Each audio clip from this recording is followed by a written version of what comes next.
Hi, my name is Joe Nielsen, and I am the real estate professor, baby!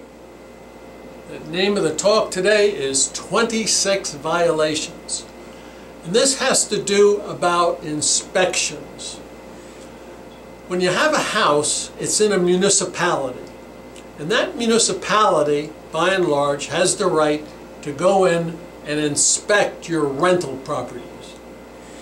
Now, the code that they use is the International Residential Code. It's in this book. You should have a copy of it. The International Residential Code 2012 is the latest. And in this is everything that you could possibly think, plumbing, electric, etc. Now, I'm not technical, but I can look things up.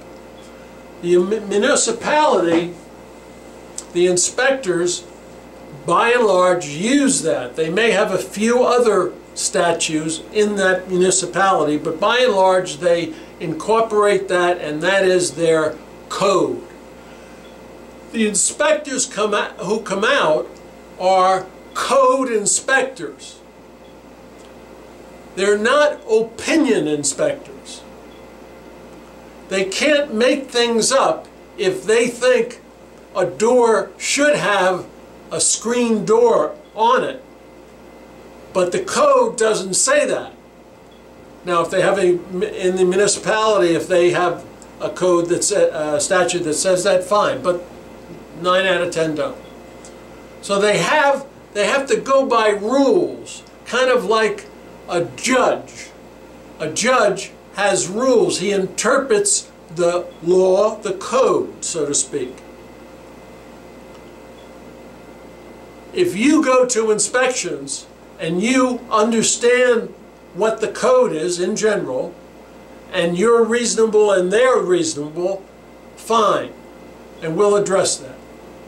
But sometimes the inspectors have the little man concept and project their ego out there and their control and their power, because they control the CO, the certificate of occupancy. It's called different things in different places, but it's the piece of paper that says you can rent this property. They have the power, and they expand their power like ad infinitum. So one day I'm on an inspection, and I go to a municipality that's known to want to drive landlords out. They don't come in with one inspector, not two. Believe it or not, they had 3 inspectors, like Manny, Mo, and Jack, a tag team. Now, this property was in good condition, had been inspected by the tag team for the last 8 years. When they came in, they must have gotten off the wrong side of the bed that day, because they had a contest who could outdo the other. It was like a bidding contest. I see this, I see that, I see this. I mean, at the end, they handed me, how many? Take a guess. How many violations of a good property had inspected every year? 26 violations they handed me. I say, Tom, you're a code inspector, not an opinion inspector. His face sputtered like a frying pan, his eyes squinted, finger pointing like a bully in a schoolyard. He said, buddy boy, you fix these or you get no CO. That happens. However, what I try to do with inspections, I try to do How to Win Friends and Influence People by Dale Carnegie, a great book. I suggest you read it. I try to get underneath the inspectors. Know their names, call them by names, engage them in conversation. Ask them, how did you ever get to be an inspector? Compliment them on their knowledge. Compliment them that they do a good job.